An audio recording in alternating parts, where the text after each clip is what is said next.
जी dear students, last lecture हमारा disconnect हो गया था due to the net connectivity और लाइट इशू को प्रॉब्लम था, इसलिए हम अपने लेक्चर को दोबारा स्टार्ट करते हैं।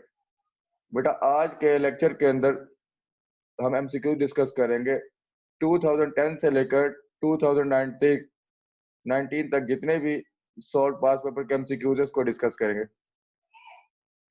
बेटा ये सिलेबस हम डिस्कस कर चुके थे, ये एमसीक्यूज पे हम डिस्कस कर चुके थे। एक दफा दोबारा बता देता हूँ।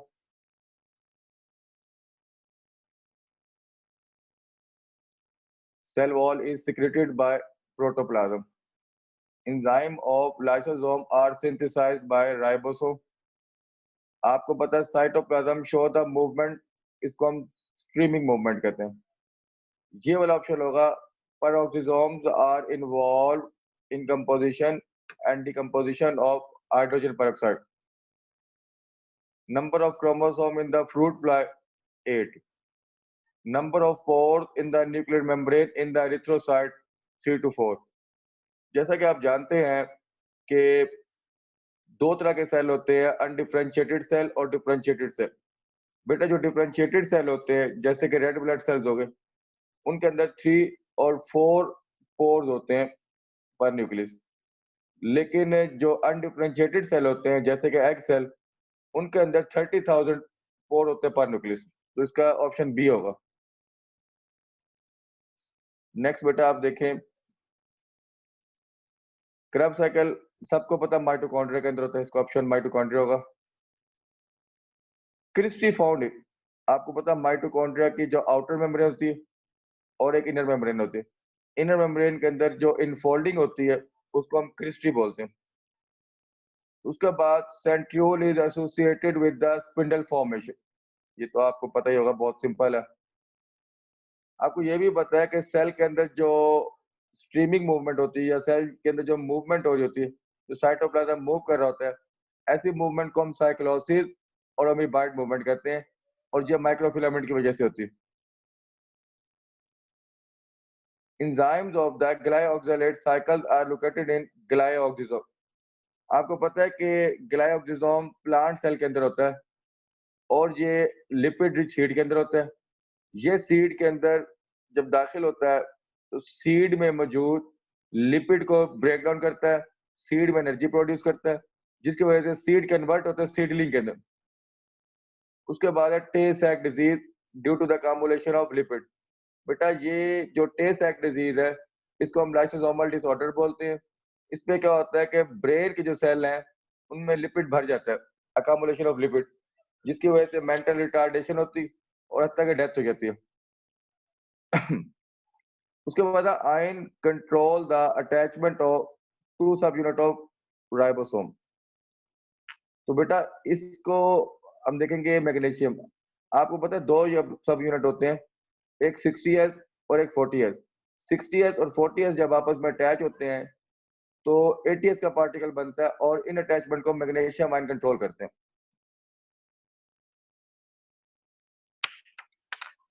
उसके बाद नेक्स्ट देखते हैं कार्टन। जैसा कि आप जानते हैं कि फंजाई के अंदर, प्लांट के अंदर, बैक्टीरिया के अंदर, सब के अंदर सेल वॉल पाई जाती है। प्लांट के अंदर बेटा जो सेल वॉल पाई जाती है वो बेटा सेलुलोज से मिलकर बनी होती है, फंजाई के अंदर कार्टन से मिलकर बनी होती है और बैक्टीरिया में पेप्टाइडोग्लाइकन। तो इसका ऑप्शन बेटा सी होगा। अब हम नेक्स्ट चलते हैं।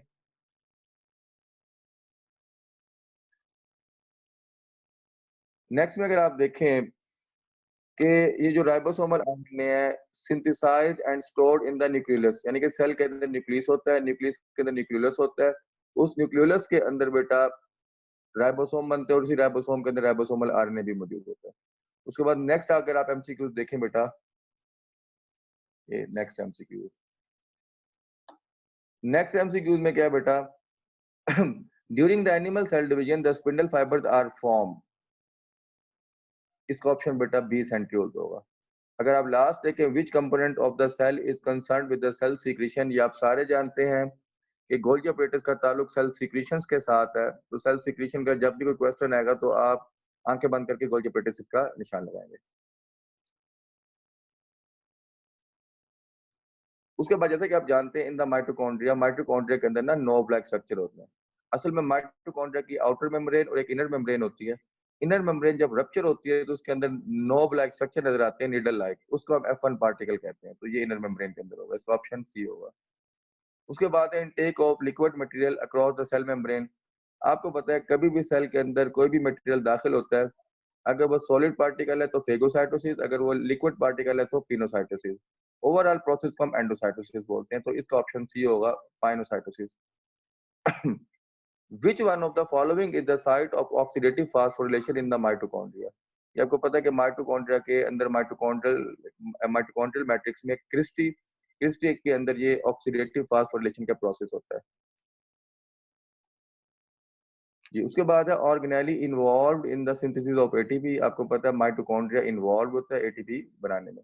ये फूड को ब्रेक डाउन करता है, ऑर्गेनिक फूड से एनर्जी लेता है, उस एनर्जी को एटीपी में कन्वर्ट करता है और यही एटीपी इसको सेल यूज करता है और अपनी सेलुलर एक्टिविटीज को यूज करता है। नेक्स्ट जो हमारा एमसीक्यूज है वो देखें आप, ये वाला fluid mosaic model. The fluid mosaic model of the plasma membrane state that protein molecule float in the phospholipid layer या phospholipid bilayer. Last MCQ अगर आप देखें, which one of the following cell structure involved in the synthesis of lipid? बेटा इसका option आएगा D.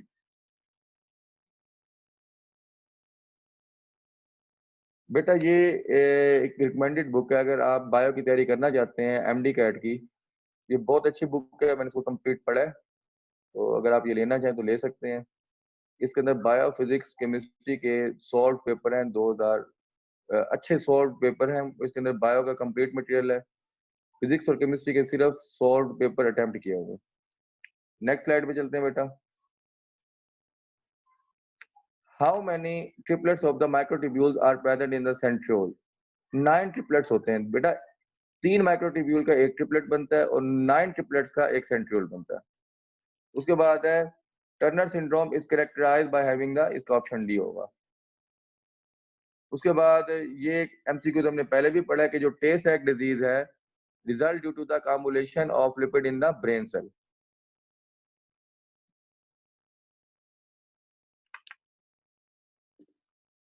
Which play an important role in the division of animal cell? आपको पता है सेंट्रियोल एनिमल सेल के डिवीजन में रोल प्ले करता है। उसके बाद नेक्स्ट एमसीक्यू है cyclosis and amoeboid movement because of microfilament, ये हम अभी डिस्कस करके भी आए हैं। उसके बाद है lysosomal disorder caused by mutation. जब भी लाइसोसोम के अंदर की म्यूटेशन होगी तो लाइसोसोम में मौजूद एंजाइम नहीं होंगे, जिसकी वजह से टे सैक डिजीज हो गई, ग्लाइकोजेनेसिस टाइप 2 हो गई, पॉम्पी डिजीज होगी, इस तरह की डिजीजेस कॉज होंगी। ऐसी डिजीजेस को हम लाइसोसोमल डिसऑर्डर बोलते हैं और ये लाइसोसोमल म्यूटेशन की वजह से होती है। नेक्स्ट अगर आप देखें, which play important role in the cell secretion? Golgi apparatus, जो मैंने आपको अभी बताया कि इसका गोल्गी एपेटस होगा। उसके बाद है peripheral part of the cell. देखिए सेल का जो साइड वाला हिस्सा होता है, दीवारों वाला हिस्सा, वहां पे जाहिर सी बात है साइटोप्लाज्म गाढ़ा होगा, तो ऐसे स्ट्रक्चर को हम जेल लाइक स्ट्रक्चर कहते हैं। उसके बाद है living substance of living being in the cytoplasm is protoplasm. ये प्रोटोप्लाज्म है, ये शायद आपने 9th में भी एमसीक्यूज पढ़ा हो।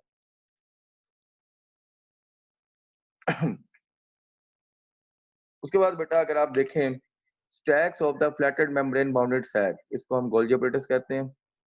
नेक्स्ट अगर आप देखें plasma membrane and everything present within the cell, उसको हम प्रोटोप्लास्ट कहेंगे। नेक्स्ट अगर आप एमसीक्यूज देखें, द इनर कनकेव सरफेस, आपको पता है कि जो इनर कनकेव सरफेस है वो मेच्योर फेस बनाता है गोल्गी एपेटस का, और जो आउटर कनकेव साइड होती है, देखिए ना, इनके inner concave side maturing face बना रहा है, जो आउटर कनकेव साइड है वो फार्मिंग फेस बना रहा है गोल्गी एपेटस के अंदर। अच्छा उसके बाद है नेक्स्ट, ये क्वेश्चन इसने थोड़ा सा साथ इकट्ठा किया हुआ, ये क्वेश्चन एक अलग है, ये देख रहे हैं आप, ये क्वेश्चन इसमें लिखा हुआ है resolution of typical compound microscope 2.0 micrometer. उसके बाद है resolution of electron microscope range is 2 to 4 एंजियोस्ट्रॉम।